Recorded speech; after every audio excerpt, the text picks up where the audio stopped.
Morning.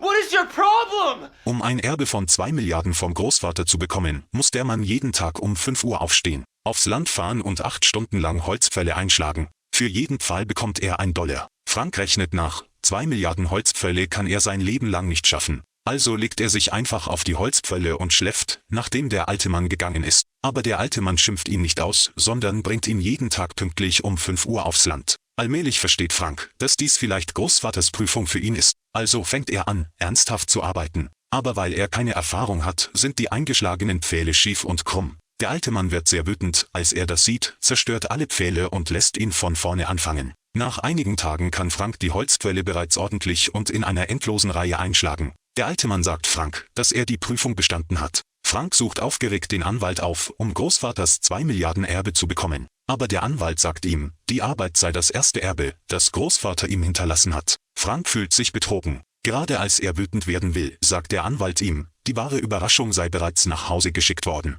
Frank fährt schnell zurück zu seinem Appartement und entdeckt tatsächlich eine riesige Überraschung, sein Zuhause wurde ausgeräumt. Nicht nur das, auch das Auto, mit dem er gerade gekommen ist, wurde abgeschleppt. Und das ist auch Großvaters zweite Prüfung für ihn. Er möchte, dass Frank unter dem Verlust von allem einen wahren Freund findet. Frank denkt, diese Prüfung sei zu einfach. Als erstes denkt er an seine Freundin. Aber als die Freundin hört, dass er nichts mehr besitzt, dreht sie sich sofort um und rennt weg. Noch verrückter ist, dass die ursprünglich guten Freunde alle verschwinden, nachdem sie von Franks Konkurs hören. Sogar die Telefone sind nicht mehr erreichbar. Und das ist auch Großvaters zweite Lektion für Frank. Erst wenn man alles verloren hat, kann man die Menschen um sich herum klar erkennen.